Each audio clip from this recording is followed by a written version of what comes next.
When we were trying to plan our family and we were thinking of local donors, we had thought about the anonymous donor route and all that stuff, but we had in the end decided that we want the children now.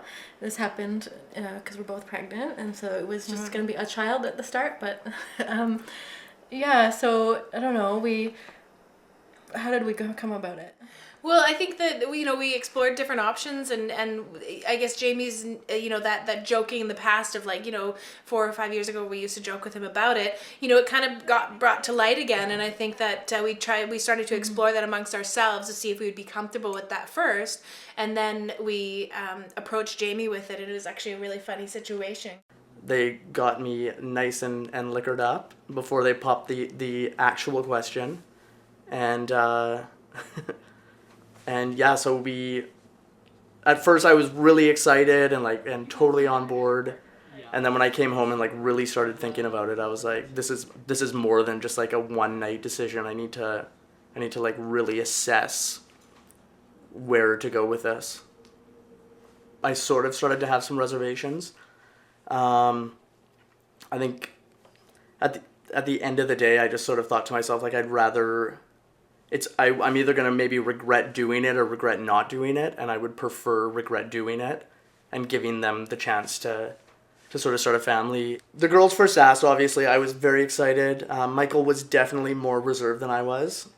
Yeah, he's totally for it. And then, we did choose Jamie, someone that we know and trust and care about, because we decided that we wanted our kids to know the donor, because, if you have an anonymous donor, the child might always be asking, who's my biological father, where's my other genetic side, and that they wouldn't know that history. And so, we just decided to go with this route, and it seemed more local and good. Mm-hmm. Yeah. One of Kat's staff members, this guy who doesn't know us from partner anybody. of a staff member, Partner of a staff member. He just came up and just started asking bizarre questions, and then he's like, I didn't know him at all, and we didn't talk about family making or anything. He says, well, it's wrong to be in a same-sex couple and have a family because a child needs a father, right? But those are all stereotypes, and those are things that we want to, push through, and every family is going to have its, struggles, and I think that's just the beauty of having a family and raising children, right?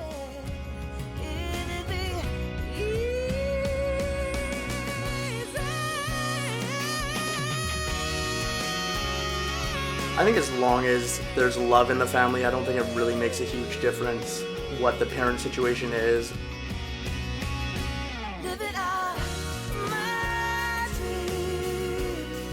They're going to be raised by two loving parents, and parents that are completely committed, because this was a choice that we had to be very conscious about. It wasn't just an accident. It just, we really had to choose this.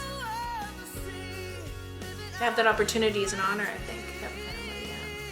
And we're kind of moving into the future now, we're kind of pushing the boundaries of what a traditional family looks like, and it's kind of cool to have the opportunity to do that. So Jamie, he's going to be the biological father of the child, but the word father won't be used. He'll be more like an uncle. He'll be Uncle Jamie, and so it'll be kind of this new definition of family: two moms and an uncle who cares a lot, right? Mm-hmm. I mean, I'm just sort of taking it all in. There's no real manual or how-to guide on how to do this. So I'm just sort of going day by day, and it's exciting when they're calling me and telling me about the ultrasounds, or they send pictures. I think that's really cool.